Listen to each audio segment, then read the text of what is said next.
инволвирани од бомбите во СЈО може кривично да одговараат за предметот банки.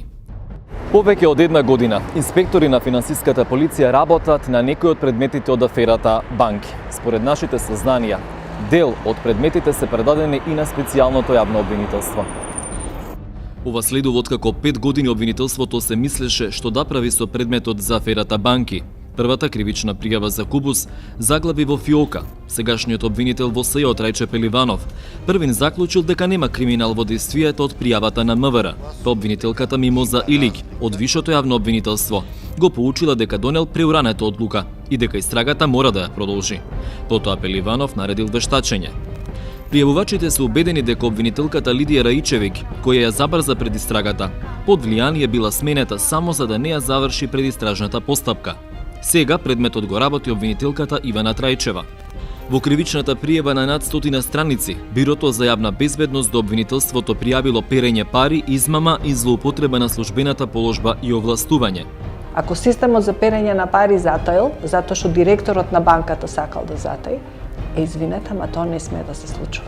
Претседателката на Transparency International Македонија Слагјана Тасева смета дека државата не смее да молчи и да го спонзорира криминалот во аферата банки, туку треба да го гони. Дали обвинителството нема капацитет, човечки, финансиски, каков и да е, или може би станува збор за некакви влијанија во обвинителството кои што се обидуваат да ја кочат истрагата? Мислам дека се и двете работи во прашање, и недостаток на капацитет, недостаток на волја и влијанија. Обвинителството треба да утврди кој каква улога имал во оваа афера, заедно со пријавувачите, вели Тасева. Обвинителството треба да расчисти која била улогата на секој од лицата вклучени во тој настан. Одговорните лица во банките, менаџерите во банките, банкарот со кого директно соработувале, лицата во другите банки кон кои биле упатувани трансакциите без да знаат овие. Има случаи кога се давани пари без да биде подпишан кредитот. Значи, имаме случаи кога Татабитовски бара банката да му го даде договорот за неговиот кредит. И банката му вика дека не може затоа што е доверлив. Значи, некои работи се дури абсурдни. Факт е дека на договорите стојат подписите на пријавувачите.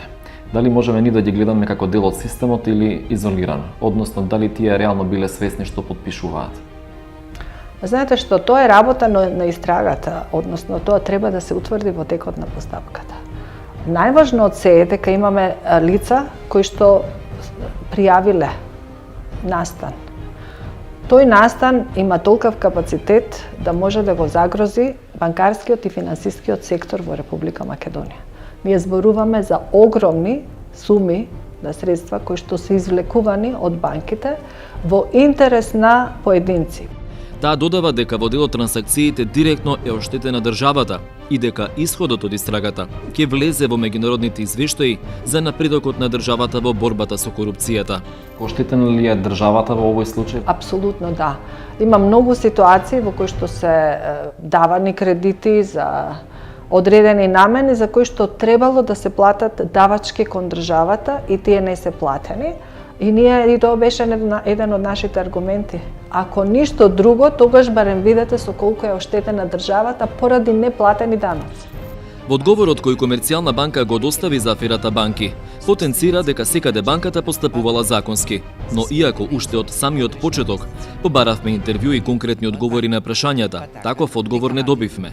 Директорот на Комерцијална банка Хари Костов во неофицијален телефонски разговор на одите на пријавувачите ги нарече глупости и конструкции и дека за секој денар има кредитно барање, договори и кредитна анализа.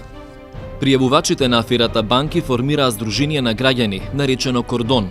Уверени се дека со предистрагата на финансиската полиција и специјалното јавно обвинителство, правдата ќе излезе на виделина.